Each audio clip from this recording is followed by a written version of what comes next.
to end child and family poverty in Canada, and I'll start. First, I want to acknowledge that we are on the Indigenous territory of the Mississauga of the New Credit. It's now 25 years after every member of Parliament in the House of Commons voted to end child poverty in Canada by the year 2000. And it's 5 years since all MPs said they would develop an immediate plan to end poverty for all in Canada. Neither the promised poverty eradication nor the plan has materialized. So we face a crisis as 1.3 million children in Canada live in low income. They experience hunger, homelessness, and illness in this wealthy nation of ours. That's up from 1 million in 1989 when that promise was made. It's particularly disturbing that 4 out of 10 Indigenous children live in poverty. For our First Nations children, poverty often means no clean water, unsafe housing, and inadequate or sometimes non-existent schools, which means you may travel far to attend class.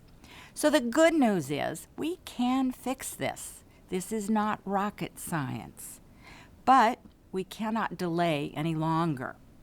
Here's why the federal government must take leadership. And today we will be talking both about the federal role and about the Ontario situation. First, it's the right thing to do for children and for all of us, including our seniors, Indigenous communities, newcomers, people with disabilities, lone parents, our racialized communities, all of whom are at greater risk of living in poverty. Canada also has significant commitments under international agreements, in particular the Convention on the Rights of the Child, which is also 25 years this year. Second, child poverty is expensive. It's a great cost to all of us. 20% of healthcare spending goes to care for diseases that can be attributed to low income and poor housing. Child poverty produces diseases throughout the life cycle. It impairs educational attainment, and it's a predictor of employment vulnerability. The Canadian Medical Association recently recommended that all governments give top priority to developing an action plan to eradicate poverty in Canada. Third, we know what needs to be done.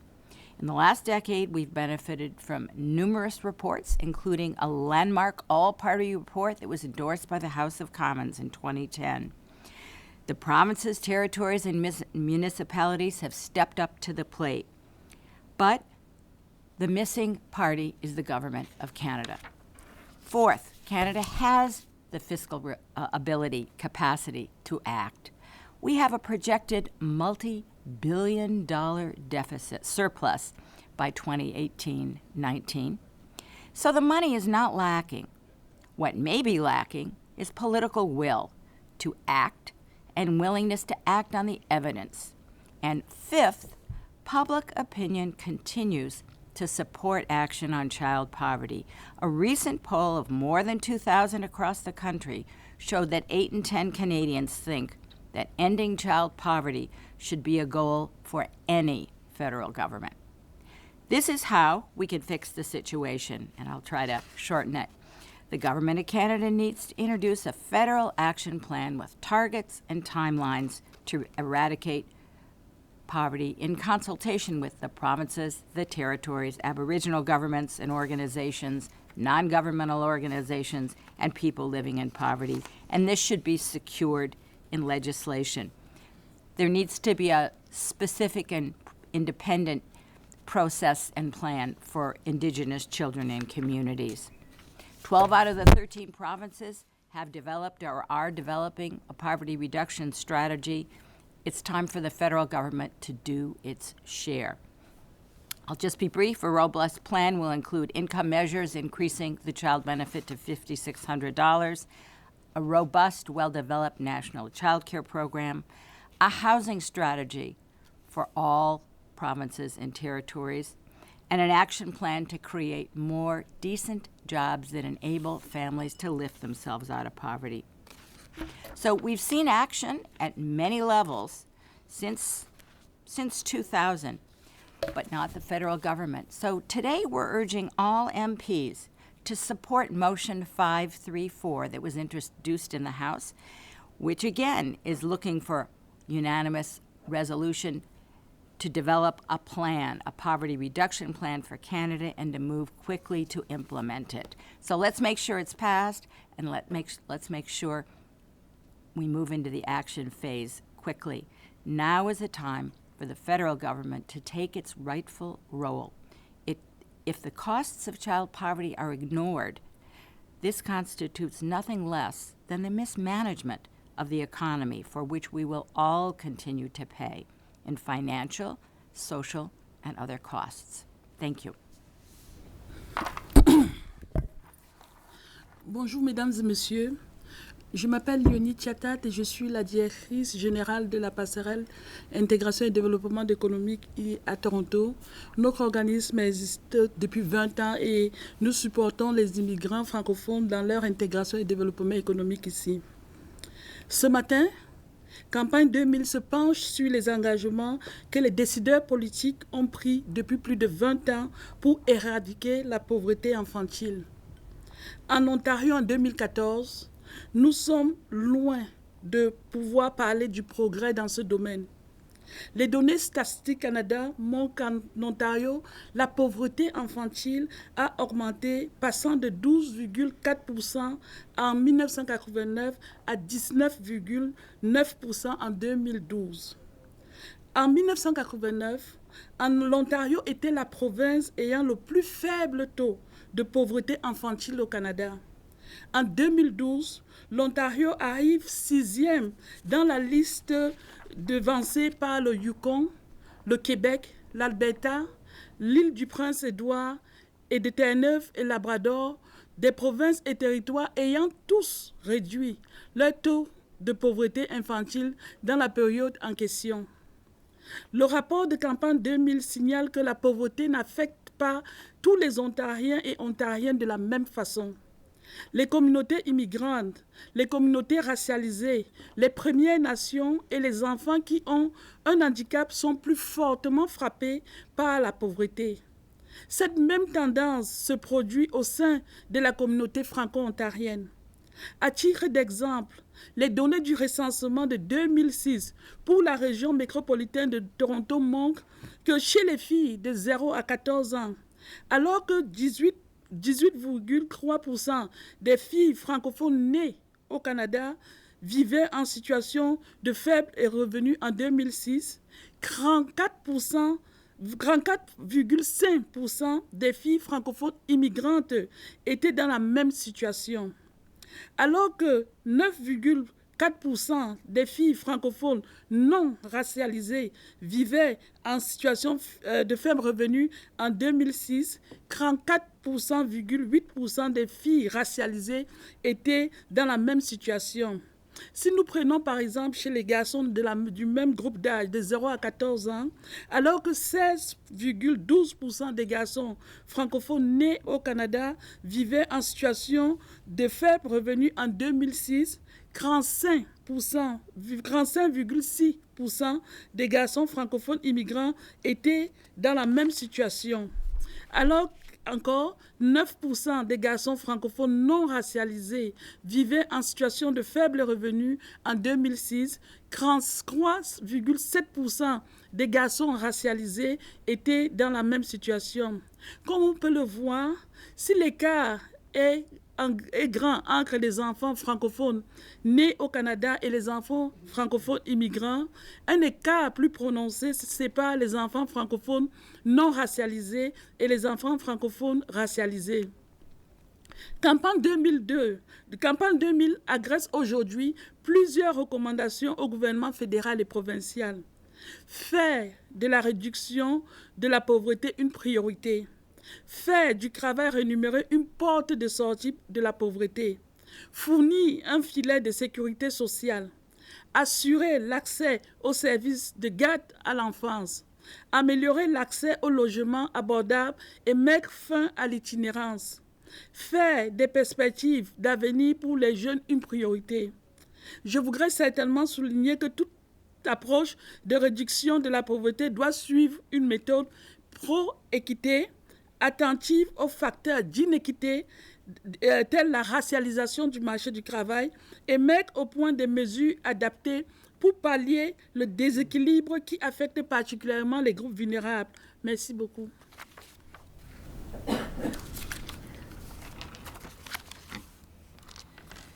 Hello everyone, my name is Sadia Khan. I'm fairly new to Canada. I arrived here from Pakistan last year, and exactly after a month I gave birth to my son. Making the choice to come to Canada was the hardest decision of my life. I was fleeing abuse from my ex-husband. I left my comfortable home, my family, my society, and my friends. I had to leave that land that failed to give me the freedom to practice my rights, the land that failed to protect me as a Muslim woman. Born in the United Arab Emirates, I have lived a life of privilege. After arriving in Canada, I was hit by a reality that I never thought I would encounter. Due to my difficult circumstances, I became homeless and was led to several shelters for almost a year. The first time I was given donated clothes for me and my son to wear was very painful. I've always been one of those who gave and donated, but this was the first time I was on the receiving side. Despite my problems, numerous people helped me and my child that did not let me give up, and I fell in love with this country and its people. When the immigration accepted me, that was the happiest day of my life. After a long time, I finally felt safe and secure.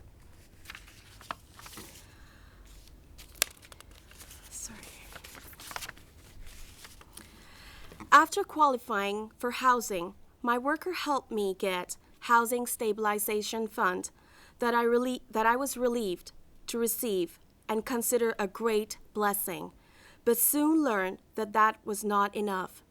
When I arrived here, I paid for my baby's delivery by selling all my assets back home, and I'm now in debt. I don't have a social insurance number because I have not been able to save up to apply for my permanent residency, which is an important step of my immigration. Therefore, I'm not entitled to receive child tax benefit or file for taxes. I pay taxes on everything that I purchase, but am deprived of the privilege to receive my taxes back. Being on Ontario Works, I always fear between the 10th and the 15th of the month. I have to face my penniless wallet and worry till the end of the month. I have to stretch my baby's milk by adding water to fulfill his needs. I visit food banks often, but only to stuff my kitchen with food stuff such as canned food items, candy, chocolates, cookies, pastas, breads, cereals, which are not healthy options for my child, apart from the fact that they would often be expired. Everything related to babies and kids are expensive and are out of my reach. As a mother and newcomer, I was very skeptical of a stranger taking care of my child, but tried to adapt myself to the Canadian lifestyle and found my child care provider was not up to date in her training. I was forced to withdraw my services, which has added strain on my mental well-being and that of my child, plus affected my ongoing training with the leadership program Women Speak Out, offered at Working for Change. I'm not able to afford quality daycare. I have been through much trauma, and recently I have been accepted into the Ontario Disability Support Program. While I am happy that it will provide me with more support, I can't help but notice the stigma attached to it of being diagnosed with a disability. I vow that I will work hard to provide for my child and provide a good upbringing, just like I was blessed with, if I am given the chance. I'm now learning about this country and its systems, about the people and their numerous barriers. I'm sharing my story, no matter how scary it is, in order to help women and children who are struggling. This country has so much to offer, and I'm waiting for the day where I can say I'm a proud Canadian citizen, and I thank the government and everyone who has supported me and my son in our well-being throughout this journey. God bless you all. Thank you. Thank you, Sadia. My name is Anita Khanna, and I'm the coordinator of Ontario Campaign 2000. We're a coalition of over 70 organizations committed to the eradication of child and family poverty in Ontario. In the 25th year of the federal all-party pledge to end child poverty in Canada, Ontario's child poverty rate is even higher than it was in 1989. Poverty and inequality are worse 25 years later because they fall on and off the political radar in this country. Action against poverty has been uneven and very insufficient. Ontario must learn from the broken federal promise and make consistent investments to end child poverty, banish childhood hunger, inequality, anxiety, and illness from this province. When governments set targets and timelines to address poverty, it can make progress. From 2008 to 11, Ontario's first poverty reduction strategy reduced the number of children in poverty by over 40,000. Unfortunately, the province did not meet its goal of reducing child poverty by 25% by 2013. And the new 2014 strategy does not yet have a clear timeline for achieving this all-important goal. We are calling on the Ontario government to recommit to a clear target and timeline and to make key investments against child poverty immediately. There is an urgent need for action in Ontario with over 550,000 children living in poverty. Poverty levels are even worse among families who are racialized, Indigenous, immigrants, or who are affected by disability in this province. While we know the facts and figures about poverty, we also know that it is preventable and that there are clear solutions available. We urge the government to build on Ontario's recent progress and to move forward more aggressively toward a poverty eradication plan.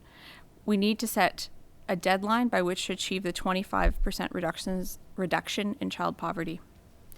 To meet the goal of the 25% reduction and eradication, government should increase the Ontario Child Benefit by $100 per year and index it to inflation.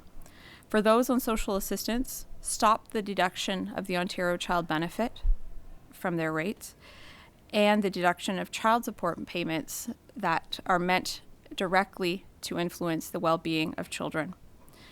Allow parents to work and access training by investing in and creating affordable childcare, including before and after school care for children between 0 and 12 years old. We also call for the release of a resource plan to end homelessness by budget 2015. We're calling on government to raise the minimum wage to $15 per hour and index it to inflation to lift workers out of poverty. We need to continue advocating to the federal government to create a national anti-poverty strategy that addresses housing, childcare, and income supports. High levels of child and family poverty are unacceptable in a province as wealthy as Ontario. We must remember that no city, town, or community in Ontario is immune to poverty, whether rural or urban, and that we all stand to benefit when poverty is eradicated. We can build on the progress we've made and the smart policies that have proven effective. We can no longer delay. Ontario must make eradicating child poverty its #1 priority today. Thank you. So our panelists will be available for questions for any media who are interested. Will be in the hallway until about 10:15. And I should say that our provincial partners in British Columbia, Alberta, Saskatchewan, Manitoba, New Brunswick, Nova Scotia, and PEI are having similar announcements and issuing reports for those covering the national media. Thank you.